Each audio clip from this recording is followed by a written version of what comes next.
Them, Liangmai, Pahai Children Coordinator LNBA Hajuza Panaina Pandelu Ja Kadi Committee Maidungkang do Kui Kasa Puiza Panai Pengasu Kumatanai Ngawi Mibo Liangmai na Dungkang Chamai Sang Wangza Hajuza Liu Rong Bambui Zapanai Tunkiwe Dividi Dintau Kaye Harunamazu Haibo Tingiga, Aliuna the Kong Kusuibo, the my gang by me, Aligo President, Reverend my swangama bon my party to the Tana have a whole high, got good Kabongamdi, Atuza, Kamkaye, Sigasuna, Pastor Medungang, Reverend Medungang, Charge school leaders Medungang was the Wangmame, Kusanda Tanaigo, Tingiga, Kuwisam, Denkai Birabo, in his quantities of Gombo. Miss Wiriang Swilio, Pahai Education Secretary, Liangmai Baptist Arwang, Nagalengo Association ga Atuza Ngam Kambame, Sigasuna Dr. Abuanlong Komba, Pahai Puimanau Titamiwe, Pahai Aram Chime Puye, Tuhai Chil ga Assistant Professor, Chil Global University ga. Ajuza kati pau chuba me panai du di sakwang chiwe ti wa hidi pau pa khaye thanai ko ten riam ga exhort to khai wi ramai di ajuza wang krima me pli du di thunki we ti wa hidi pau pa khaye thanai host church mai dong kana ngau dai mangbo program wa chu khat wang ja hakumbo malo anga ja pulpit jemak sai akumbo songa jirelo haiba ma songa tudui luang kum lo azai di bam sakha king bam de malai bam me sakha na mai syamadi bam kadiba di bam choning chiuja pak jama me hakumbo ngau dai mangbo tiliu khabi bo host church mai aram malai baptist formling mai Matuna to the Tunki way, Divide, a Paupakaye. Tanai Ngawimibo, whole decoration was you cut, come cover me. Hajuza Aram Malek Baptist from Pengaso, Kumonga Wibo had you know told away Divide, Paupakaye. Tanai life, Weaver May, life with you for my Matuna to the Quanti way, Fumi na Fikalo, Hajuza Kandy to Kabam low. Now my don't go if we kilo, Tingwang what Toydam, Taikum 4th Children Festival gaso. Now my don't go Toydam no to Sanda, Alu Liangmai community de Tiza Tank di my was you cut Zapaza, Lumo community Turalang. Can I have a festival gaso, Limitina Agwanju Bamke, Tibahidi, Dinto Haye, Tingwang Lakang, Alugo. Leader ni ani kian kami ni, hati satu hari tinggal wala keng aliu dondau na, king samra lang akulam surai jaga keng tu kana rim khai. Ting tang ring ju tinggal lamambo alipiu Jahava tingwang, nang tudu di ju thonki way, rapiu nang ni longsa khaba pengasu, aliu ni 4th Children Festival tingi relang, hati ju marang ju. Bamatinga nang na pating puwan kawibo pi khai be nain samjo nazan gazo thanai aliu church tam namso pastor mai dongkang reverend mai dongkang rapiu aju zakati pau chu mai dongkang Sunday school go aju zakati pau chu ji mai aryang mai dongkang Sunday Bible school go aryang mai dongkang bam tam namso thanai nazan ga liu ruang ju mai nang tu di ju thon ki we nang lui di chu we salem di lem mai Rapiu tu hoy, nabang ik suan bapiu nati, nunggu lakeng, den kare leng den khaba mai, matiu na tu rapiu na nampau kalau, atu tu den aku hiup na aku pemtan pi kalau, haba wan hai tuanam keng julu tawa puan cilur leng nana tuai kaira, kha kare leng rinju mamor rapiu Yesus Kristus jangan tungkiu jo komju kenge, amen. Program committee mai dongkang tu tungkiu we, I wa simak tadi. Hakumaga padam nuralang puan kuibo pi khabibo liu Liangmai community ga pastor mai doctorate loi ma wachu kha ka si keng miu mai uju khaba mai ที่ว่าตอนนี้แรงเดียกุมปวนคุยบ่ปีใครไปแจ้งกันสุกโปรแกรมคอมมิตี้ไม่ตรงกันหน่อยดิถึงกี่เวที่ว่าให้ดิพอปะใครจุดจะทนายกูทีมให้ and Christo Christaga in Christ Christaga จุดจะให้พวกกูลัดปุยหางสุดทนายอลิวจังยี่จุดมาไหม Christa จุดใส่ Christa as a solo Christ is our creator Christa ให้อลิวตุดำไข่บ่เป่ากระดำเป่าอลิวตุดำไข่บ่ปิวจ้ะ Christa ให้ Christ is our sustainer Christa ให้อลิวตุปีริงไข่บัมบ่ปิวจ้ะ Christa ให้อลิวราปิวChrist is our Lord Christa ให้อลิวปิว Christ is our Father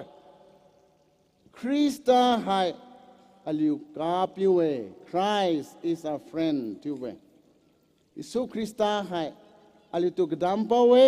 อิสุคริสตาให้อลิวตุปีริงใครจะบัมบาวปิวอิสุคริสตาให้อลิวราปิวอิสุคริสตาให้อลิวปิวอิสุคริสตาให้อลิวกาปิวที่บอกอลิวทนายมังไงมาเลยน้าไม่ต้องการเดี๋ยวกันอลิวสันวิโลไบเบิลลิวเดียนบอกให้เดี๋ยวเดียนโล Behold children are a heritage from the Lord ที่บอกน้าไม่ต้องให้รับผิวก็สู้วังบ่กลียนเน่ที่บอกน้าไม่ต้องให้รับผิวคู่ก็สู้วังบ่กลียนเน่น้าไม่ต้องให้เดี๋ยวข้าสังเวยบโลโย่นั่นลิวตัวจะผิวกี่ก็สู้ hospital ก็สู้มันน่าใครบัมโนบุยจะกี่ก็สู้มันน่าใครบัมโนบุยที่นี่นั่นลิวคดีปริกาลงว่าไม่ให้ไบเบิลเนี่ยเดี๋ยวมันกลมจะติงวังก็เลียนก็วิบวยติงวังก็ถอยดำเสียกบวยดูจ้ะอาลิโกสคริปเจอร์จะเราเขียนมาปุยนะเขียนมวยนะเขียนใครไม่เนี่ยติงวังนะพวกกูก็เลียนชิวจ้ะอาลิโกลางวังใครบุกมจ้ะติงวังนะอาลิโกปลุนกุมจ้ะดำใครที่บอกอาลิโกนะจะบังจำกันที่พุยสายเงาเว้ปุยไม่ดูปิวไม่ดูติงวังนะปลุนกุมจะดำขยี้ที่บอกอาลิวนะไบเบิลฟุยไซเงาเว้เดี๋ยวข้าลิซุนวิมาราโลนั่งตัวหอยหนึ่งล้นวิจิวบัมโบขังไม่อาลิวไม่ชิวจิวติงวังนะหนึ่งตัวดำขยี้บอกให้ปลุนกุมจะดำขยี้ที่บอกไบเบิลก็มาสันเสียกจิวเราใครบ้างไหมที่ใส่ in Christ Christaga de bamlo tu bo liu palam sumadai tu za liu thanai phui nei Christaga and Christo za Christaga de bamlo Christaga we have our beginning Christaga so aliu wahina don suboi Christaga so aliu wahina suboi tu bo aliu na Bible full sai tu za ngawe Krista hai wahina dam khai bo piu tu za tingwang na nang tu du dam khai bo hai purpose mamja dam khai boi deleng dam khai below tu wei sai peleng pe yeng mamja dam khai boi tu ba hai liu mangai na ye mangai ma ra ye alina kolosima padom khat go Kristo ga phui sai all things were created through him through Jesus Christ and for whom for Jesus Christ tu za kadi priga tingyalam di kadi riga di ngau budi ngau mau budi tingwang na wahi na dam khai boi tingwang na dam khai behind deleng dam khai below tu wei sai peleng dam khai ye tu wei tingwang na liu na mai dong ka liu chamai na ma thiu na tu dam khai bo hai peleng dam khai boi tingwang ko ken di ga lung mu du khai ra lai dam khai boi tu bo aliu na bal fui sai aju za ngawe Christ is a creator จ้ะยิสุคริสต์ in Christ ยิสุคริสต์คุกันเดบัมเราด้วยใส่ยิสุคริสต์เนี่ยอะไรตัวดำข้าวเวที่บอกปลามไรก็จำกันอยู่สิไรเนี่ยบอกกันนะคริสต์กันเดบัมเราด้วยใส่คริสต์กัน in Christ we have His wonderful love and blessing จ้ะคริสต์กันพวกไม่ส่งหาบ่คริสต์ก็ไม่ส่งหาบ่ลงสักให้บ่คริสต์น่ะถอยดำปีใครบ่ดูว่าให้ดูจ้ะอะไรคริสต์เขาก็สู้เงาเลยดูว่าอะไรนะบาลว่าฟุยไซเงานายขัดไม่ปีดงเนี่ยยิสุคริสต์เขาก็ปนาไม่ดงกังดูปีจูกบ้าขาลิจูถอยใครละพงว่าไงดูจ้ะอะไรนะบาลว่าฟุยไซMatthew chapter 19 go ga phuisai 15 to 17 ga phuisai tu ja ngawe Luke chapter 18 go 15 17 ga phuisai tu ja ngawe mai pui dung kang na mai dung kang do Jesu Christa khuga nai khat atu ja Christa yo anado thoi khai ra anado ka ba khai ra lai ka ba khalu thoi khalo tu ja Christa khuga pui wange tu we Stup tingga paho maidong kang sna nalu piwang mang nei tu za kasan khai ru khai tu we sibu tingga iso kristana de tu din mi lo let the children come to me na mai hina kho wang mi lo plu do come mit lo plambo tingwang go chu wang di hai plu ko mai dong le nge tu za tingwang na iso kristana din mi boy isu Kristana namai dung kang akhuga piwang khai melo ine thoi khai bira boy ini pliu du thoi khai ra boy tu ja namai dung kang khamit lo akhuga piwang lo tu ju den khai ba kom ja namai dung kang do Jesu Krista ga piwang khai jo Jesu Krista namai dung ka ba khai lo ja thoi dam bi khai mi boy Krista ga thoi dam ma me Krista ga pu lung sa ba me tu bo Aluna Bible su atuza ngawe in Christ we have His wonderful love we have His wonderful blessing Krista ga poko mai song ha balong sa mai song ha bo thoi dam Krista ga su ali lu taw ro we te bo na mai dong ka palam nya ga mangai mara boy Krista na nang tu dam khai boy nang tu dam khai be kom ja Krista go lung sa hai nang lain pi khaba mai tu ba se aliu mangai ma re ye Krista na nang tu lung sa bam sai Krista na nang tu thoi khai bam sai nang Krista lain de kam khalan da lo de pi khara lo de kam khara lo tu bo hai ga aliu na fui sai ngawe Kristana nang tu lung sa khaye Kristana nang tu thoi dam bi khai ba mai na mai du kang ne liu di Kristana tu lung sa khai ba mai Kristana tu thoi khai ba mai I di Krista leng wa khara kam khai nei tu bo kam khai ra boy tu bo Bible ga di kati khalan ma mai aliuna Ephesians chapter 6 verses 1 to 3 ga pui sai aliunu ken jiu bambo hai gan de ro khalo children na mai nung yauเราคำนี้ obey your parents in the Lord จ้าน้าไม่ดุงยาวเราพิวคุกะเนลิวปุยพิวจำมาใจรู้เล่า obedience มาใจบ่ปุยพิวจำมาใจบ่ honor your father and mother น้องปุยต้องจะควงที่เล่าน้องพิวต้องจะควงที่เล่าจู่เว้ยติงวางตัวนางลงสายสาย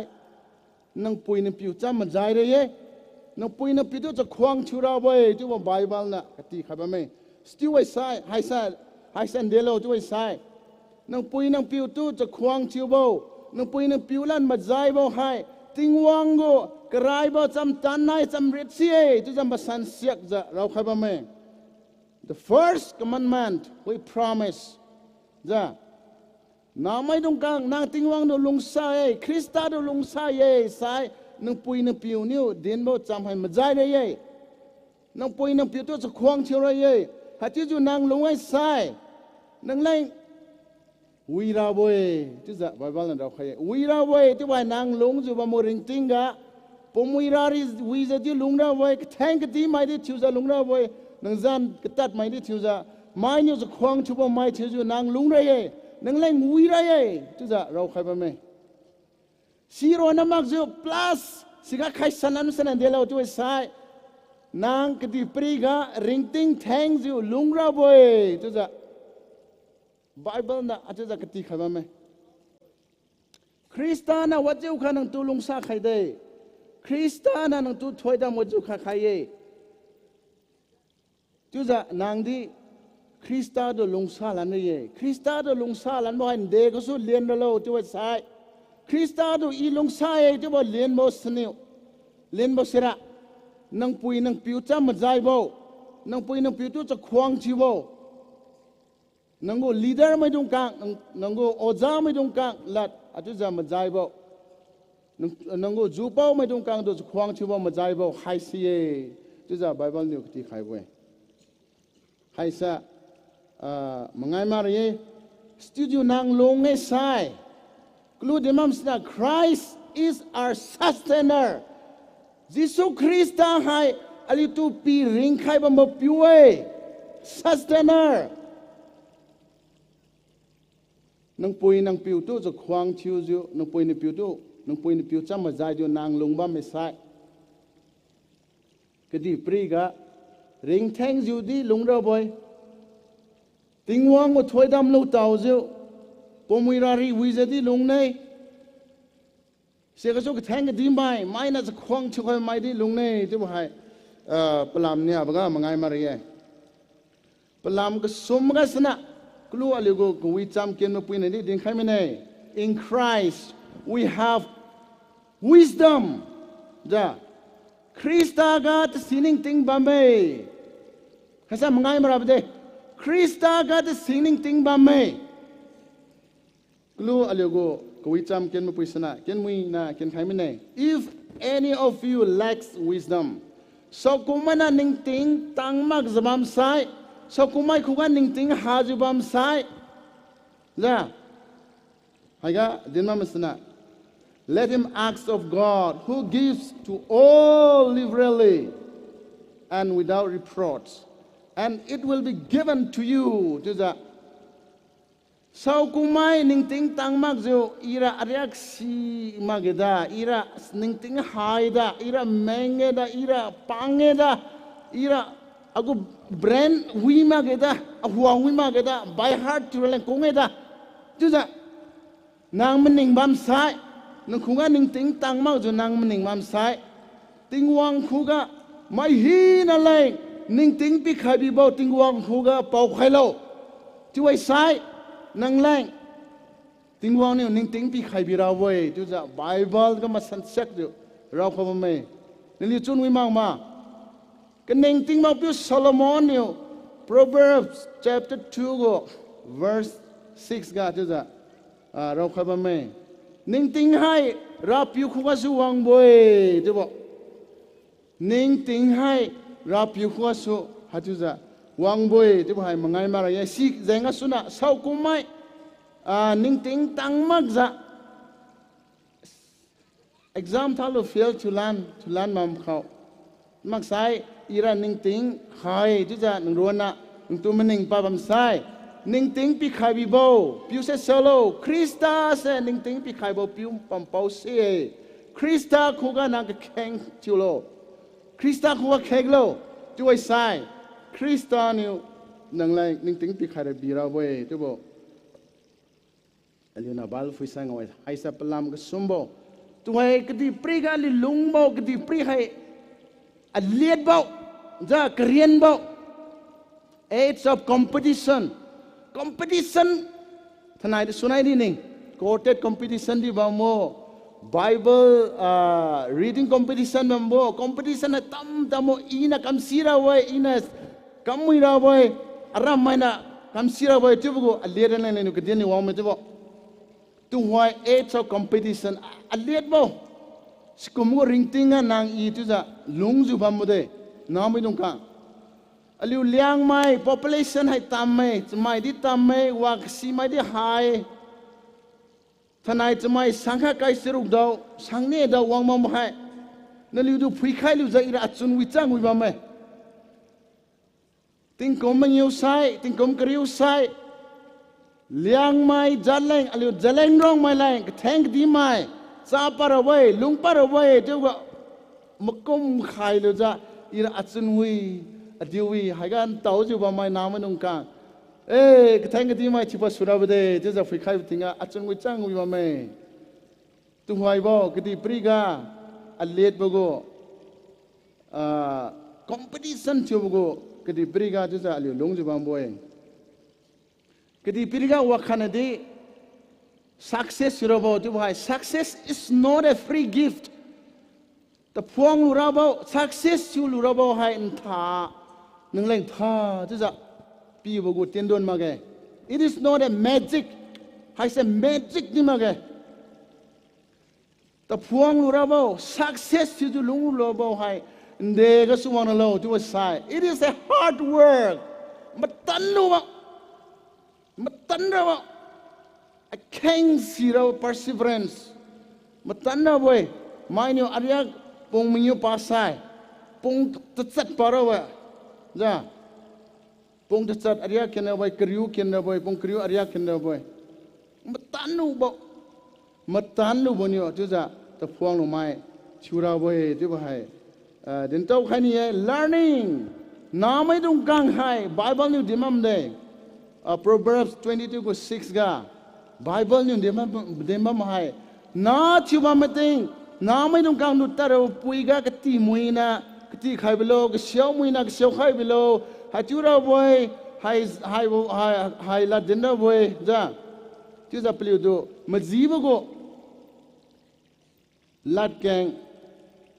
มาจีบก็เตียนดวนให้กติใครบิโลจิเวสติวไว้ใส่เปลี่ยนนาทิวจิวบำติงลูกใครหรือบ่สีใครหรือบ่ให้ว่าขันนี้มังไงลันละเกพอปุยพิว responsibility สุนัยนาในที่จะ speaker ก็ตามไม่ตรงกันดิ่งว่างสุนัยให้เวลาเมื่อเราจะใครเดินลุละเก learning จ้าวิกา Proverbs จะดิ่งว่างสันน้าไม่ต้องการให้สีวีบ่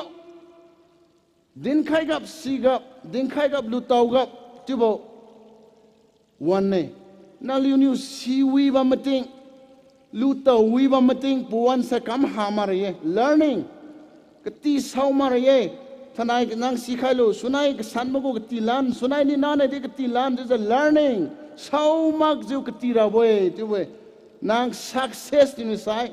นั่งริงติงก็ตัวพวงลูกว่าไม่จะไม่ขาดที่นี่ใส่ไม่เนี่ยจะควงจะควงไม่ที่นี่ใช่กติสาวมากจู่กติระเว studying เกียนสาวมากจู่เกียนระเวที่เวสิโรนามากจู่นางจะไม่ขัดมวยลูกอะไรว่าขระจะไม่แทงกติไม่ที่ไหน politician ที่ไหน doctor ที่ไหน engineer ที่ไหนจะมา scientist ที่ไหนจะมา science เด็กกู army กูcommandant มาใส่ไม่ดีไม่ชุนเองจะบนลงจุนกัดจับไข่ไม่ใส่สิบเตียนแรงให้นักปุ่มกัดภาษาสิบงามก็โฟกัสจุลุนางคลาส6นักยมกิสุย7นักยมกิสุยอัสนายข้าราช army officer ชุราเวยที่บุกสิบลงส่วนสารนักขุกลูกไข่ลูกนางสกูลวางวันตาดีนักข้าราช army officer ชุราเวยสิกมลงส่วนน่ะโฟกัสอยู่ด้านลงส่วนก็จะบำโลจูเวสติวไซนางสิบกูงามกำลังเล่นลงส่วนกูผมจะสิบกูงามกำลังเล่นนางตะกุดเบติงก็โฟกัสจูติงก็อาจจะนางตะพวงลงไม้นางน่ะกำกันนี่บ่นางลงส่วนก็หากกูไม่ที่ใครเนี่ยจะกำกันนี่บ่ให้นางวางตังลูเราบ่ลุตเตาลูเราบ่จูเว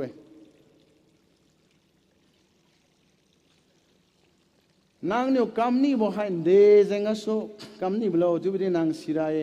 ไม่น่ะexam ท้าบิท้าคำจ้ะไม่น่ะสกูลท้าบิท้าคำจุมาบอกนางที่นางวักขระคำนั่นเองจู่ๆนางก็ goal set จุขลุ่จ้ะ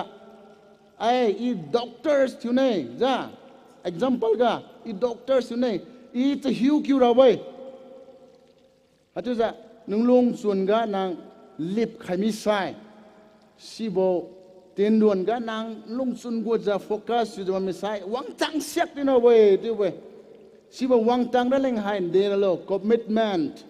โซโลมอนอยู่ที่ไหน commitment is the key to success กัดปัดบอกสนิวอาจจะงูริงติงกะนางนี่ลุนิวบอลุตาวราบอยที่เว้ยอลิวทวายเดินจะเลี้ยงมากู community ที่เดินเคน่ากำลังจะเดี๋ยวทวาย ICE officer ก็บอกมา officer ว่าอยู่ค่ะดีเงามาเก็บปันมาขายเดจังก็สู้ commitment หาบจังก็สู้ติงวังคู่ก็แข่งที่รู้จู commitment ไม่ราไม่บอกนายขัดกะปุ่งกริวเนี่ย12 hours อาริยะเกินบ่อยอลิวบอก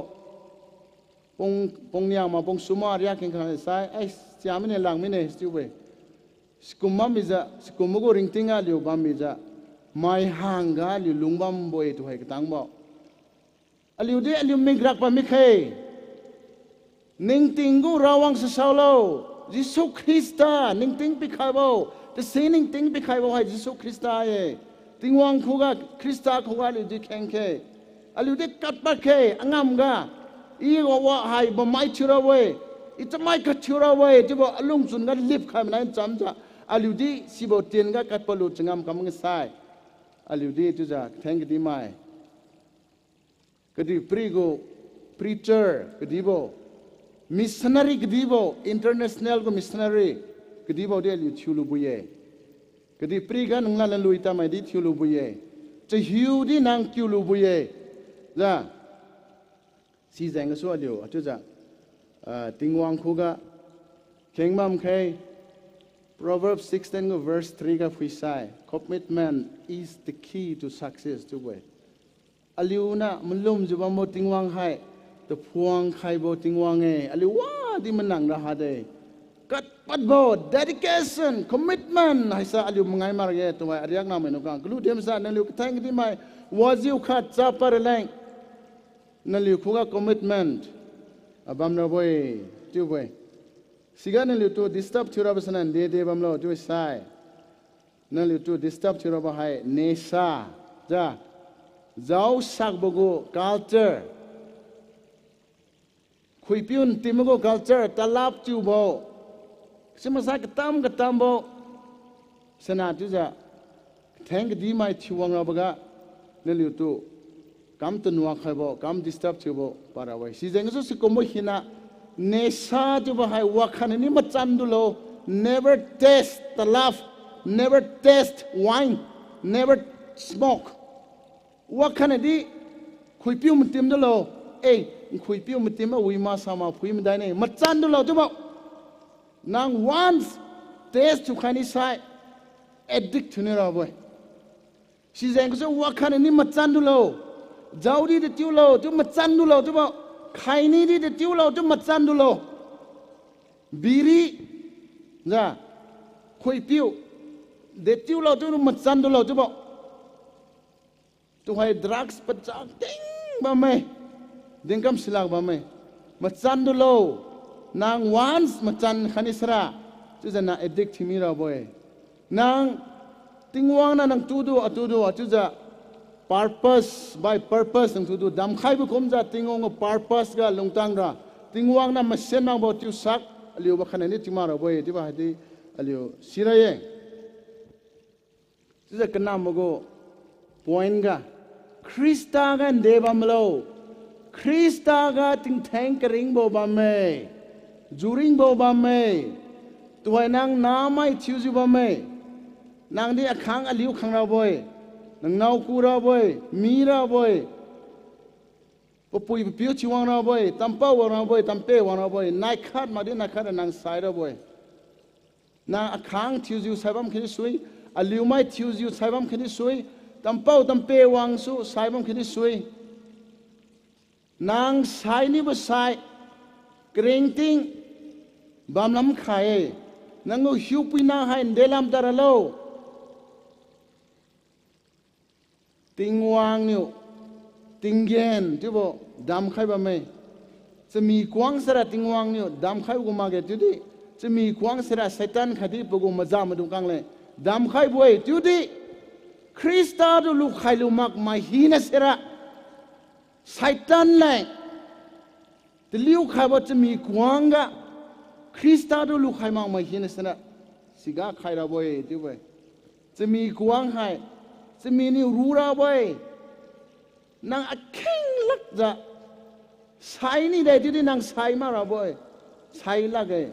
อักเข่งจะสริวจะมีนางตูรู้จะนางทำในปีนะผมบักเข่งนะรู้จะสริวอักเข่งจะสิบคริสต์ดูลูกใครลูกมักไม่เสระจะมีกวางกะอะไรจะตระบวยนางนี่ประกาศขัดกว่าอีอากิลามจะมักใส่ประกาศขัดอีมาทักใครเลยจู่ลันดาบวนหาเดแต่ดูอีสรีบนาสิว่าจะมีกวางกะให้แต่ดูอีสักใครนี่บนาเราเวทีที่หนึ่งเลยไม่ได้จะดูอีลวงแล้วนะไม่ได้หาเดนังตูดูรู้จะชิวจะกับจะนังปุยดูมันหนึ่งตัวมันเคยสวยนังปิวดูมันหนึ่งตัวมันเคยสวยมาซะนังนาดูมันหนึ่งตัวมันเคยสวยไฮซาไซตันคดีปกูมัดจามันต้องการดำใครไปจะลิ้วใครบ่อยจุดที่คริสต์ดูลูกใครลูกมักไม่ฮีนเสนะสิกาอาจจะใครระบ่อยจุดบ่อาจจะในไบเบิลฟิสัยฉันเสียกจุดจะเงาเลยเว้ยติงวังนะคริสต์ดูลูกใครลูกไม่ฮีนอะไรละไม่สว่างหาบกี้กติปรีกันนางลงเต้าได้มาบ่สกีกวีบ่ปะบ้ามกวีบ่ติงไก่ดีกวีบ่สิกามราชนิวละลักเดย์จริวมาเกียนชิบะดอลละลักเดย์จ้ะอาราบยูไนต์จงวีมาทำมาลาใจติงแทงเซงจุจ้ะลุงระเวจุเวติงเกียนคดีจะรุยดีจะมีกวางจุจ้ะเนี่ยบามเวนางไซโคมันไนจะมีกวางตระมาติงเกียนตระมาจุโบเนี่ยบามเวสิเซงกุศนางตุหวยคริสต์ดูลูกใครลูกมากบำนางไซสุคริสต์ให้ตุรันเปเวคริสต์นี่อากูกษาบหินะอนุนหินะกว่าใครบ่พิเวจุจ้ะคริสต์เลยนางนุปีปามังไม่ใช่คริสต์โยอลุงนางกุมาลุงใครโลท่านไอ Children Festival อลู LNBA มันมารังใครจูบมาให้น้าไม่ตรงกลางคริสต์ดูลุตาวมาไม่ตรงกลางท่านไอให้บ่จริงอีกสุสุคริสต์ให้ตุรันเปเวสุคริสต์นี่ตุจุจ้ะติงแทงกระดิ่งบ่ปีใครไปปีเวที่บ่ลูเต้าลูระแรงแจงกุศลทนายคริสต์ดูสิลูจูนางลงจูบามริงติงกะคริสต์ก็ถอยดำดาวจูลงระแรงถ้าก็มาจริงให้ที่จะมารังใครบ่มวยที่บ่ให้มังไงมาเรย์ให้สะ very important ให้สะปรากฏทิวบ่นางคริสต์ดูลูกใครมิสระคริสต์นั้นก็ปั๊มเป้าชิมิราบ่คริสต์นั้นแรงถอยดำใครนี่ราบ่นางจูราสักระอะไรไปแกงกับบามฮีนาจุจ้ะที่ใครมีเราเว้ยท่านนายสกุลไม่ยิสุคริสต์ให้โซโลจุบสิตังมังบามนังไซยิสุคริสต์ดูลูกใครมังไม่เสระกุลูดิมาหมดจะมีกวางกะจุจ้ะตระเว้ยนางเดวนัยไซระโลสิมาเกนาไม่ชูจะไซไม่ดีบามไม่ข้างลิวไม่ชูจะไซไม่ดีบามไม่ปุยไม่ปิวชูจะไซไม่ดีบามตั้มเป้าตั้มเปวางจะไซไม่ดีบามนางเดมันไอสายโลสิมาเกสิจังก็สุคริสต์ดูลูกใครลูกมักมันนางสายคริสต์ให้นางตูจูริงใครบ่ติงแทงกระริงบ่ปีใครบ่ปิวนางริงบัมดีคริสต์เลงริงระบ่สายบัมดีคริสต์เลงอาจจะสายระบ่ที่เว้สิจังสุยิสุคริสต์นะเรียนนะ John chapter 14 verse 3 ก็คุยสายอีติงเกลามตะลุจ้านั่งเลี้ยวกี่แรงกระเดียนใครเนี่ยนั่งเลี้ยวกี่แรงกระเดียนใครเลี้ยวซ้ายนั่งเลี้ยวตัวลูระแรงวางlanเนี่ยคริสต์ก็มันล้มใครล้มไม่ฮีนะตัวคริสต์นี่จุจ้าลูระวางlanเนี่ยที่ว่าไบเบิลก็เลี้ยวฟิซ้ายเงาไว้ดิจูข้าจงไว้เบลอสาวกุมไม่ทนายคริสต์ดูลูกใครล้มมากไม่บำนังซ้ายติงวางโยเอากูกษาบ่อากูนวลหินาอากูก็ส่วนไม่หินในเสกว่าใครโลทนายอลงส่วนอปมบักยังนาอายุนาบักยังนาอากูปมตันบักยังนานังแรงปีว่าใครอาราพิโอนาอลงส่วนก็มาลงใครโลจุบายนั่นเดี๋ยวทนายก็แข็งชูราบนายจุ จู่ใส่ติงวังนะนังแรงถอยดำใครเราไปได้นางลุงข้ามมือริงติงกะติงวังมุถอยดำดาวจู่ลุงดาวไปนางใส่บัมตาดีติงวังเนี่ยกระเด็นใครบ่ติงยันกะนางตาเราไปได้สิแรงแจงก็สู้ทนายอลิลงส่วนเลปัจจุบันใครจู่ว่าให้ดิงใครทนายอลิกูลาดปุยแอนคริสโตคริสตากะจู่บลามกะจู่จ่าลิวดินจู่บัมบวยคริสตาคูกาสุกลุ่มเดียมสักคริสตาเนี่วะฮีน่าติงเงลามบัมดีกดีกะบัมดีเงาบัมดีเงาบัมดีปักยังน่าคริสตาน่ะดำไข่บวยดำไข่บ่ให้เดลงดำไข่เบโลเปลงดำไข่บวยติงวางโอเคนดีกะคริสตาโอเคนดีกะลงคาร์เลดำไข่บวยที่บอกอลิวมังไงมาเรียฮัสซา point number 1 2ก็สนั่นเดลเอาตัวสายคริสตานี่นุ่งตัวลุงซาใครบ้างไม่ปุยไม่ดงกังนะบนามดงกังนุคริสตาคุกะกับบ้าใครจะถอยกันเลยปุยวางไม่จริงกะพอโฮไม่ดงกังนักสันมวยเฮ้ยเปลี่ยนตัวคำตัวโลกสันตัวโลอควงวางโลอีน่าเปลี่ยนตัวถอยกันเอาไว้ที่จะคริสตาน่ะน้าไม่ดงกังนุพคุกะปีวางใครมีไว้ติงวังกูกดีให้ติงวังจังวังกดีให้เปลี่ยนกูไม่ดงเลงเอ้ที่จะคริสตาน่ะที่จะน้าไม่ดงกังถอยใครมีบ่เลยบาลฟิสัยเงาเอ้คริสตาให้ลงซาสิบ่เปียวนังตัวลงซาใครละนังตัวถอยใครเลยบัมโบรับอยู่สิที่ว่ามังไงมาเรียจะน้าไม่ดงกังดีลัดพิวสิบ่ disciplinarian girls boysจ้ากลุ่มเดียมกุมจะคริสตานังตุลุงซาใครบุกุมจะนางดีติงวงซาบะเมตัวเลียนวันเด็กก็สุเลียนเรานังปุยนังปิวจ้ามาใจบ่นังปุยนังปิวตัวจะควงจีบ่ให้เสนะคริสตาดูอีลุงซาบะเมตัวเลียนบ่ตัวทนายฮาบ่จริงก็สุนามินุกังมังไงมาเรียคริสตาคูกะจะสินิงติงบะเมตัวที่มังไงมาเรียนังแทงดีมาชิปราบะให้คริสตาคูกะแข็งเราบ่นางมาตันเราบ่ที่ว่าใส่อาจจะคริสตานิวนั่งแรงถอยดำปีขาเราบ่แทงกันที่มาจะปาเราบ่ที่ว่าให้ก็เดินมาไหมเดินมาคมจะตัวให้ได้เลียดบุกุกดีก็เลียดบุกุเกียนก็หรือลุงว่าไหมจะราดูสีลูจิโอหรือลุงมั่งไม่ใช่ไม่ห่างบัมจุดจะอาจจะลุงมีเราบ่ไบเบิลเนี่ยที่เดิมเลยฮะก็ดิสุคริสต์เนี่ยที่ยุคที่ใครบลูMatthew chapter 6 verse 33 ga le Matthew na si jiba mai seek ye first the kingdom of God and his righteousness rai ka chang maga tingwang wang di du phurai lo tingwang wang di se sao lo Christa ye his righteousness bugo ka mazibe se sao lo Christa ye Jisu Christa ye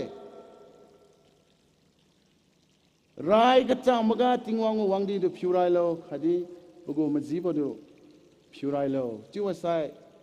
why he na nang lang thoi khai bi ra we ajuza and all these things shall be added unto you do that so Christa go teaching hai sa tingwang wang di du phurai lo khadi ka bugo ka mazibo du phurai lo jiwa sai tingwang na nang langไปยังกับมหีนะปีไข่บีราเวเดี๋ยวเว้ยกันนำกระจังมากะกันนำกระจังมากะยิสุคริสต์ขวนเดบามโลยิสุคริสต์ขวติงแทงกระริงบ่าวปีไข่เว้ยสุคริสต์น่ะอลิวแรงจังก็สุกาลบริครอสก็จะจะเบนเคปาลูจะจะใจลวงคิวจะอาจจะอลิวแรงจิ้วจะเข่งจะอาจจะใส่ขมิ้นเว้ยสาวกุมายคริสต์ดูลูกใครลูกไม่หินาสิระติงแทงกริงบ่าวดาวราบวยที่บอกจอห์น 3:16 ก็ฟุยใส่เลี้ยงเงาเอคริสต์ให้ติงแทงกริงบ่าวปีไข่บ่าวปีเว้ที่บอกให้เลี้ยงมังไงมาเร่คริสต์ดูลูกใครลูกไม่หินาสิระติงยันตระบวยคริสต์ดูลูกใครมั่งไม่หินาสิระจะรู้ดีจะมีกวางตระบวยที่บอกให้เลี้ยงมังไงมาเร่ที่จะตัวให้ติงวังเวลาแกงอลิวจะรวยกุมรากาน้ำไม่ฮีน่าจับขังใครโลนั่นลิวละอีกแข็งจุขันในน้ำไม่ฮีน่าจับขังลูจิวมวยลำเป็กนังการากะ nang ga ga tu khai lo tu tu nang bien kheng su lo ra ni bien kheng su lo i ni ka kheng thiu sai a sai sui ku lui lo a sai sui ku lui kha lo ra poi piu mai dong kang oza mai dong kang di tu dan tau lu za ni ni lung sunam ka kheng thiu khai lo a sai sui ku lui lo nang bien nang ga ga khai lo nang bien ka thon su lo right side lam thon su lo ra mi thiu na rim kha ke a sai sui ku lui lo kheng ke tingel lam bam bo aliu piu ting wang thai nai agu hiu pina bakhyang na apom tan bakhyang na nang khuga pi go khaye agu ka suan bo agu ka sa bo agu ka mau bo agu non hi na ra piu na ni kwa khai lo thai nai akhuga Krista nang ni lung khai lo atu thoi khai lo thanai ga su Jisu Krista hai atu ran pa we chu bo ilu khai de ra piu nang tu lu khai bo Krista du lu khai bo go thoi dam thanai ga su aleng pi khai slo ini ring ju bambo ring tinga Krista du lu khai bo go thoi dam lung tang lu ra ra piu na ni thoi khai slo Krista janga su amen thank you de mi thina ta kum la lo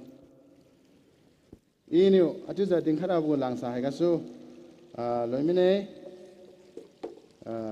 one moderator leng pon je pik na ne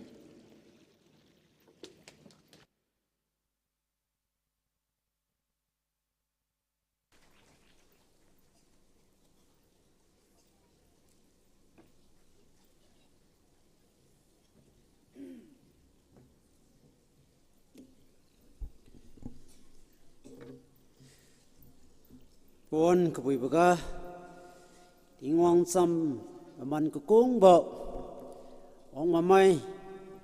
anamai Matthew Lane lo preacher nya limui ji ting khai baga lu taw kulumai khadi masai kulumai Matthew riga tingwang ni thoi khai bo chimilo ji basi din taw khale nei program Kasia these bam khai paton these ta wong na leng kam khai to khoi padon ga ta kilen ba sai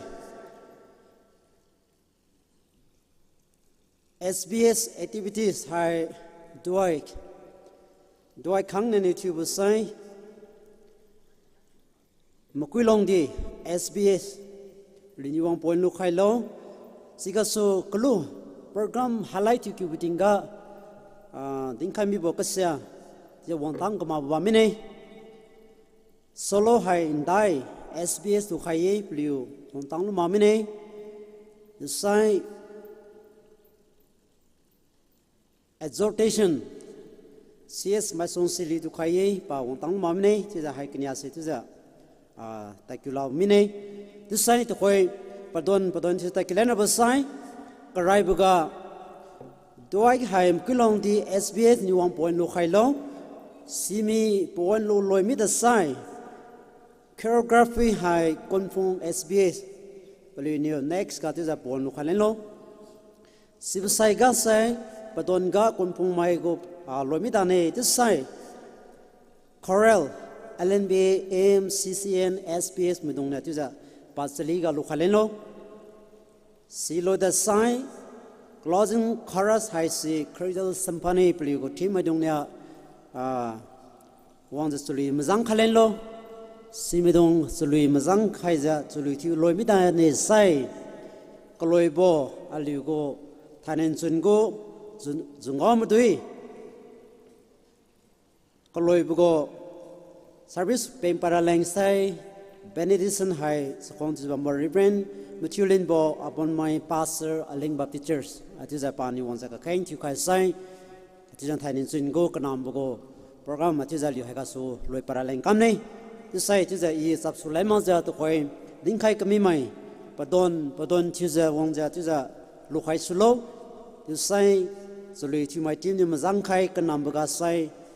rem tulin ba bon mai pa ni wongja kanam ra thoi chiza lukhai mira len chiza kanam mo katang len mai mi tulen pon asile khalene.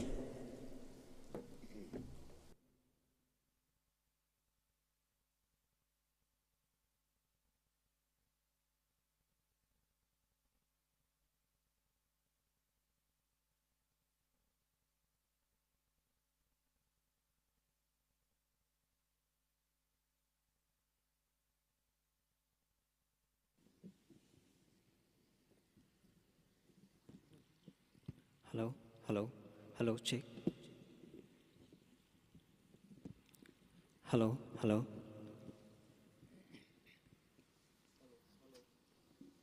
Hello. Hello, hello.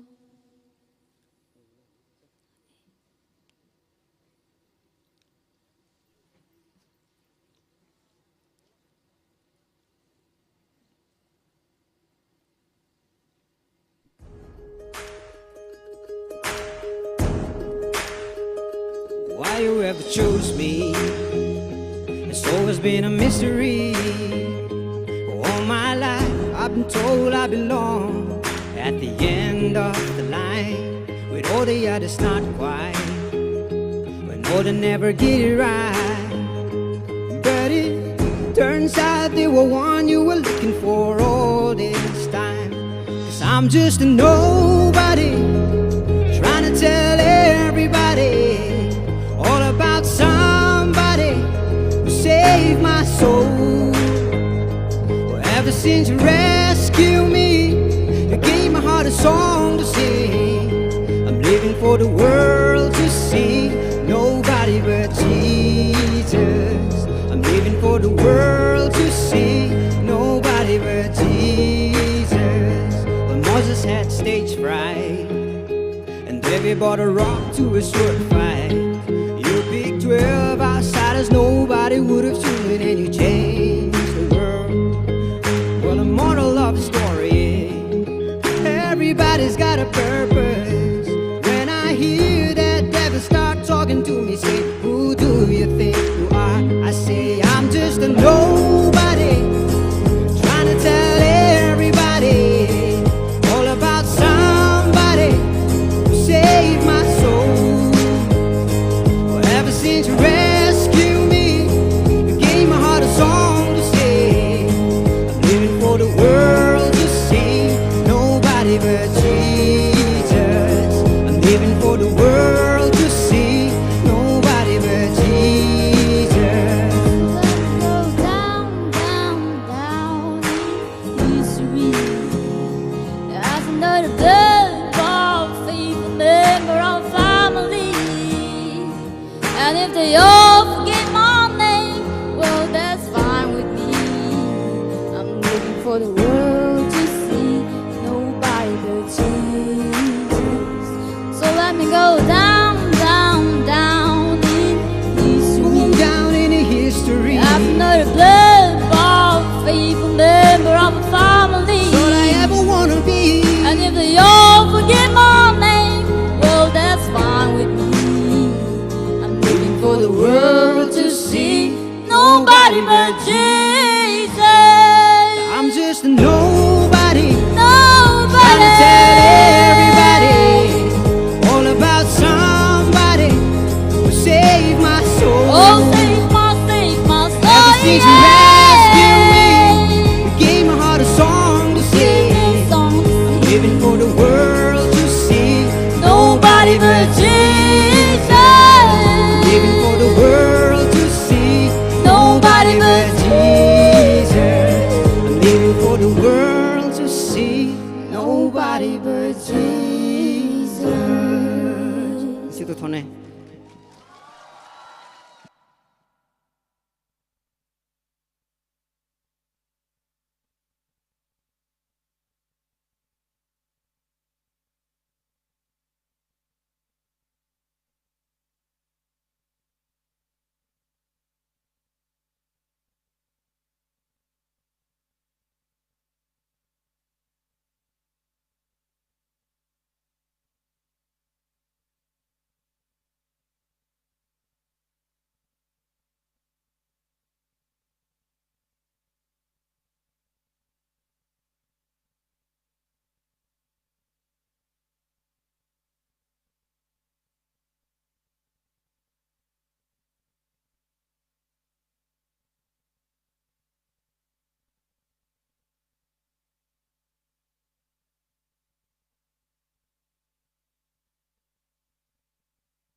te tình hoang ven yêu tu ra cả ven bao biểu mong đê hay cả ven bom na đông khen rong thiếu diêu tát lo sao mày đừng gì văm ta lâu su lâu sai vô ga su tình thèm rainbow nó su lâu cả ven bom na đông sung về diêu lâu cả bên bao hiu na ra mi bao mà san bao mà gì bao quê Giêsu cả bên bao quê và khu ta miu bao khát đi ha từng bên bát mát băng đi ai mi chơi yêu cha gan ha mi băng đi bắt ra vô băng si mang quang bầu ca cả bên mà sai suy lo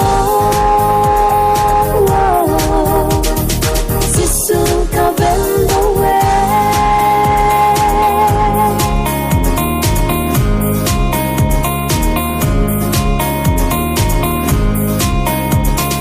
quá khát na yêu đi năng tu không ngom là kề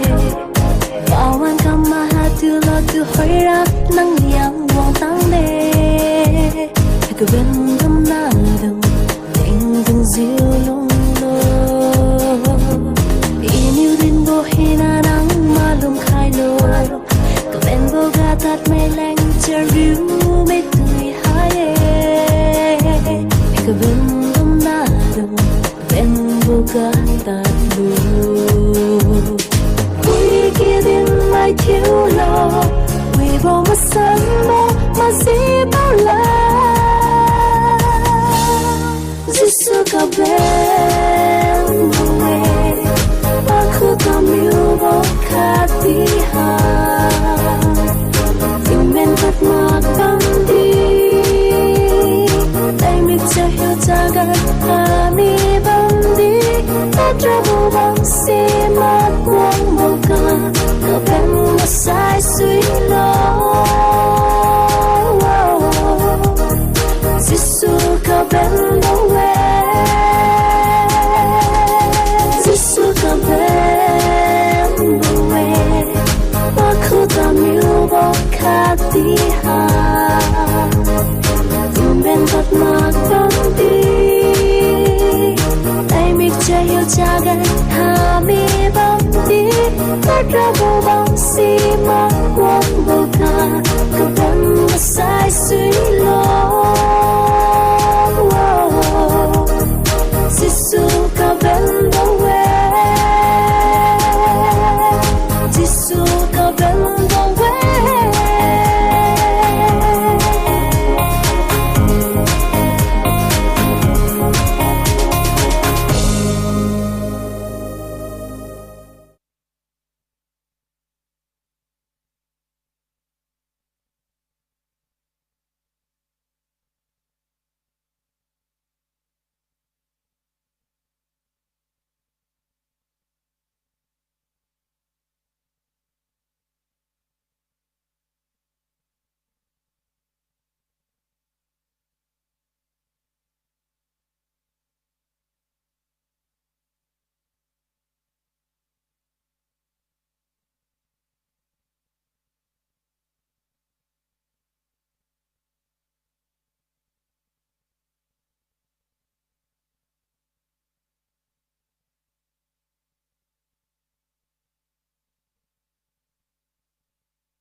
Hello, hello.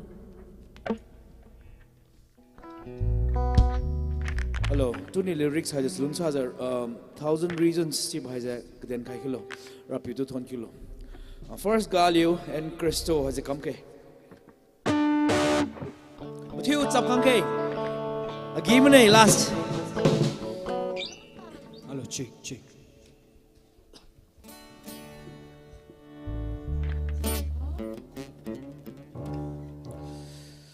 a game ma lum khai ke yes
Come on.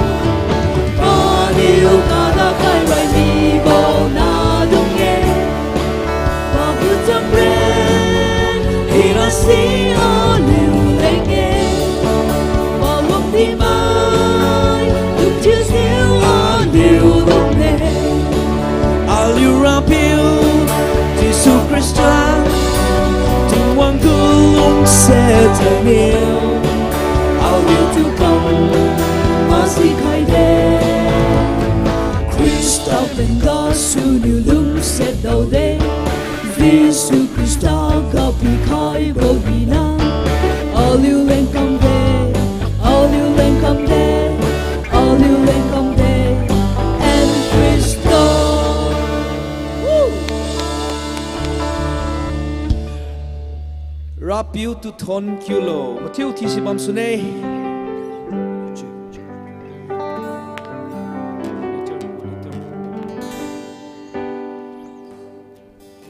Matthew can't you zo you to have last you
For the last time,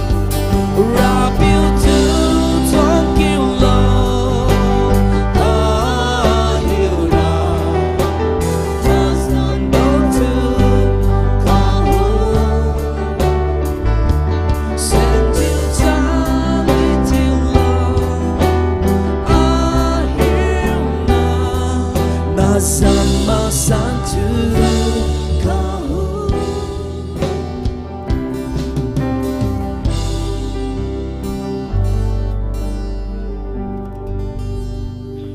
Tiêu tàu kỳ lan kề.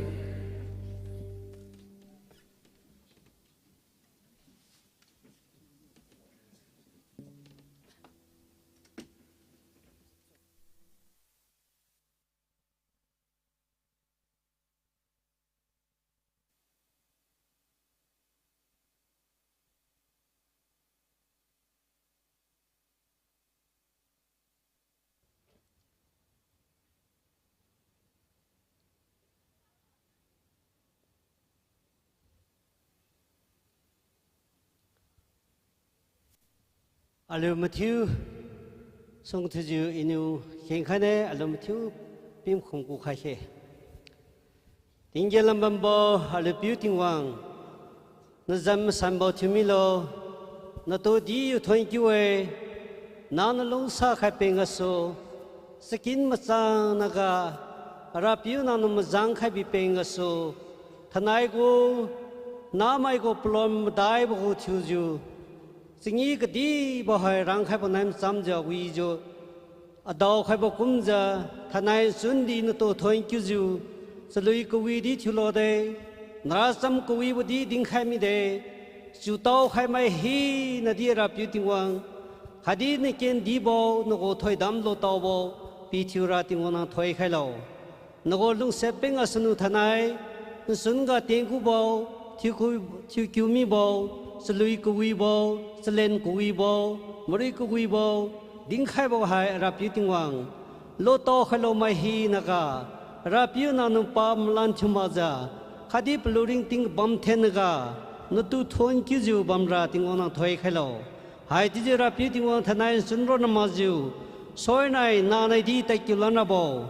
program hai keng ju bam khai, na nó lung sa ju kha khai lô.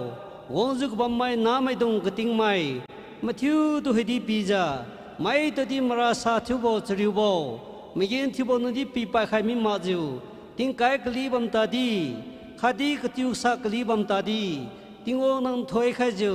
mai hi na to pumrari ku wi bo pi khai ra di tingon nang kha khalo hai ti jun thai nai tingon ra bo thuon ra bo ngang kam hi na ga na ko ken di wo sinu phui ja mai hi na to muzang khai ra na ko prasi ku wi bo go singi ku wi bo thuro ra tingon nang kha khalo thanai kilonga masa ta liu khai jok ba mai khadi khi khai jok ba mai kilonga ta di wo ju ba mai dung khodi mai khat khodi pi jo problem pi ka sa bo nu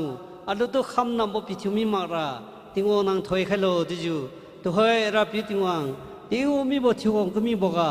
ra pi jisu alu ko nga kam hinaka to hoi ra loi khalo jo no kho ga khing khai hai ti jo hai bo bom nga sunun pek pa ja babam khadi peki ma sai bo kem ga zon ta bam ta di tingo nang kha khaju thanai sundi na mai hi na to mazang khai bo thumi lo di jo ara pi tingwang na jang aso mathiu sung thu ju in kheng khai re no go thoi dam mai hi na ri ga gong khai bo thumi lo krista jang aso kum kheng boy amen mathiu mangui khalo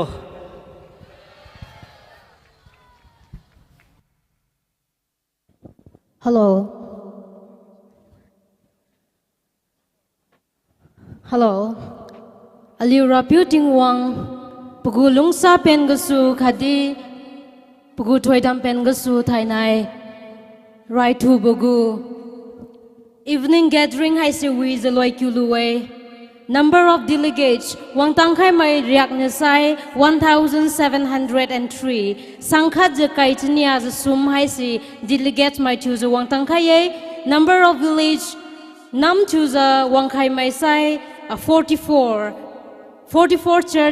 churches atai madai hai si wang tangkhai ye Sunday school staff mai wang tangkhai bo riak ne sai 98 rescue the chat Sunday school staff hai si wang khai ye khadi number of superintendent Sunday school gu superintendent riak ne sai makai chnia 27 hai si wang tangkhai ye number of pastor madung riak ne sai 25 makai mingyu hai si wang tangkhai ye khadi number of assistant pastor hai sai 6 churok hai si wang tangkhai ye thainai aliu evening gathering ga khadi opening ceremony ga wang zau khai mai Sunday school students mai dung staff mai dung superintendent leaders mai dung naliu matiu tu thon kiwe hai bo program ga wang zau khai ba kumza thoidam phung lu za hai bo bam ga su tat pa khai khe khadi malum khai bongam ga wang ten tu phong khai bi mai na liu matiu tu thon kyu zuwe na liu pen ga su aliu gu program hai se plun wi na za ta kyu luwe na liu riga na liu gu ministry ga khadi na liu ki kinung khun ga tingwang na thoisan khai bo chulo pc khai bo khatnya competition judges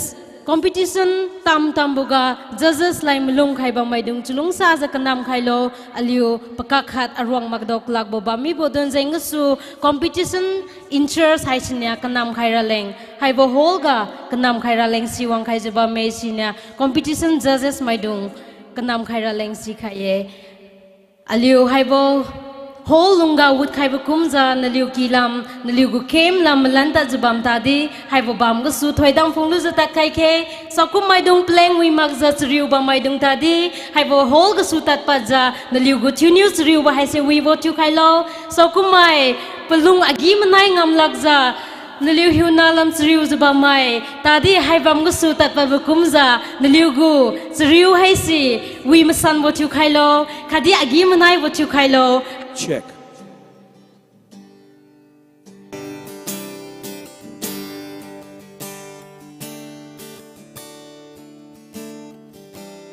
worship team hello check sikhailan bokhatnya organizing committee dung haita di mkhemak arwang magdok lak bobam kami badun jeng su ku khailan jaba me sinya organizing committee na liu tadi kanam khailo competition judges dung tadi khon ba me haibang su ta pa jabam tadi na liu gari no wangja chfi no wangja chriu mi bam ta lage lakmi bam ta lage chubam tadi haibam su ta pa lo jan na liu go chuniu chriu bo hi na hai si wi bo chulo na liu gu kem ga wang ji ma thak hai bakum na liu go chuniu chriu bo malai ta bo hi na tadi ji la za soi nai na liu wi na za daw lang khe chubo akhulam su din pa khaye thank you matiu mangui khe Please bring. Lyrics.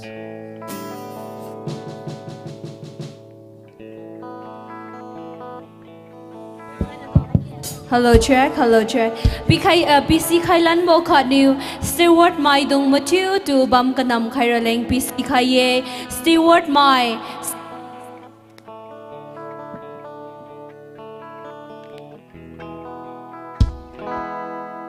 Izon Wange or